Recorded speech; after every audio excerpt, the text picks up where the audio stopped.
Assalamu alaikum. This story is very interesting. So let's move on the story. Hamza.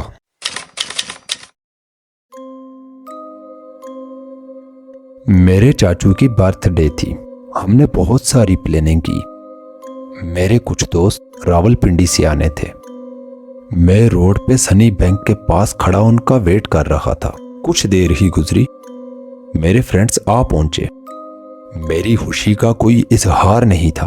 अपने friends को लेकर मैं party night में चला गया, लेकिन उनका इरादा कुछ और ही था और मैं भी उनसे वादा कर चुका था कि उनको माल रोड जरूर लेके जाऊंगा।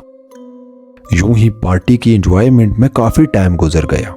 तकरीबन रात के 12 बज चुके थे और मेरे फ्रेंड्स भी बहुत जिद कर रहे थे कि हमने जाना है तो आज ही जाना है।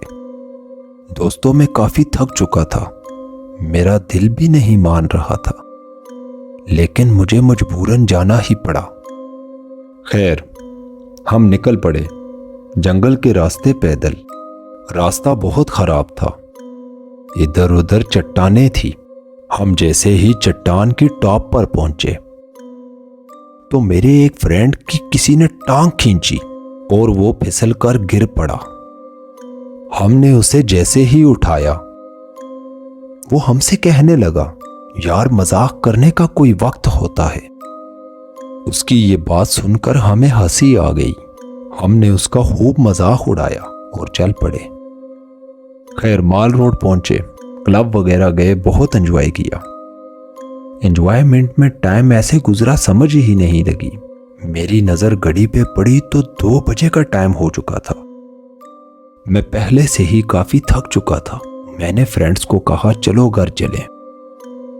उन्होंने मेरी बात मान ली क्योंकि वो खुद भी बहुत थक चुके थे। हम घर की तरफ चल पड़े। हम वापस जंगल की हदूद में उसी चट्टानों से जा रहे थे। हवाएं तो वैसे भी चल रही थी, लेकिन अजीब सी हवाएं हमारे इर्द गिर्द से गुजरने लगी और हल्की हल्की छनक की आवाज आने लगी, जैसे कोई घुंघरू पहनकर हमारे साथ साथ चल रहा हो।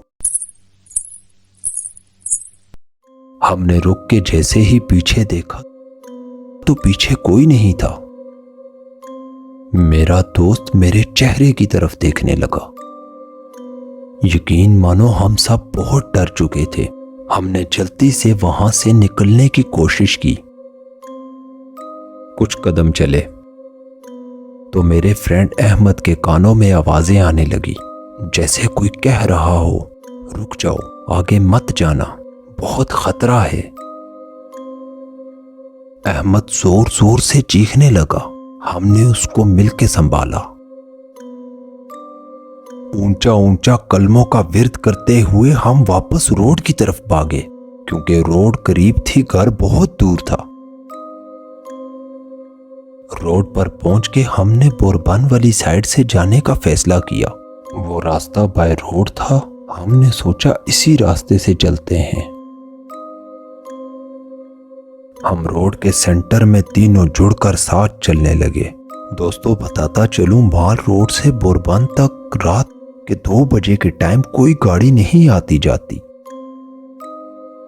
कुछ देर चले तो हमें ऐसा लगा जैसे हमें कुछ हवा जैसी चीज फॉलो कर रही है। हमने बड़ी हिम्मत जुटा के पीछे देखा। हवा एकदम से रुक गई। हम जैसे ही आगे चलते, हवा हमारे पीछे आने लगती और जैसे ही रुक कर पीछे देखते तो हवा एकदम से रुक जाती। हमें कुछ ठीक नहीं लगा।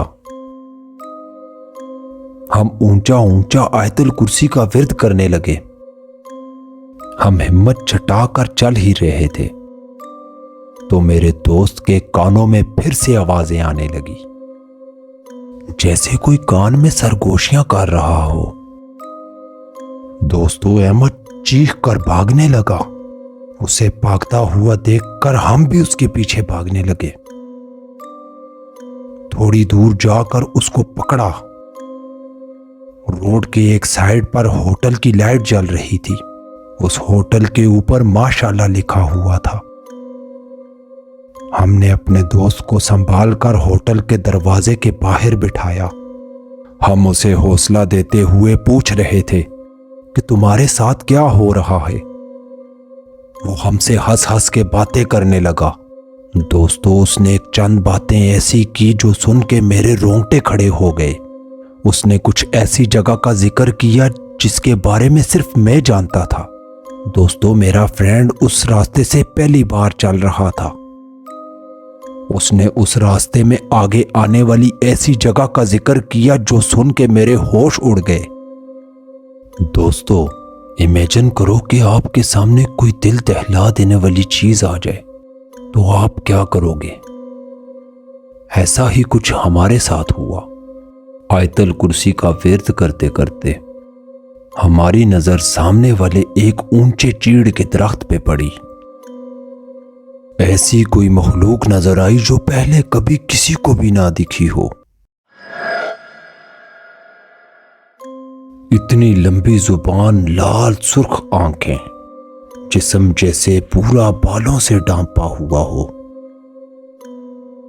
दोस्तों, ये मंजर देख के हम तीनों रोने लगे। सुबह फजर का वक्त हो चुका था। हमारी किस्मत अच्छी थी। जैसे ही अजान की आवाज आई, वो चीज हवा बनकर गायब हो गई। I hope you like this story. Please like, subscribe and press the bell icon. शुक्रिया।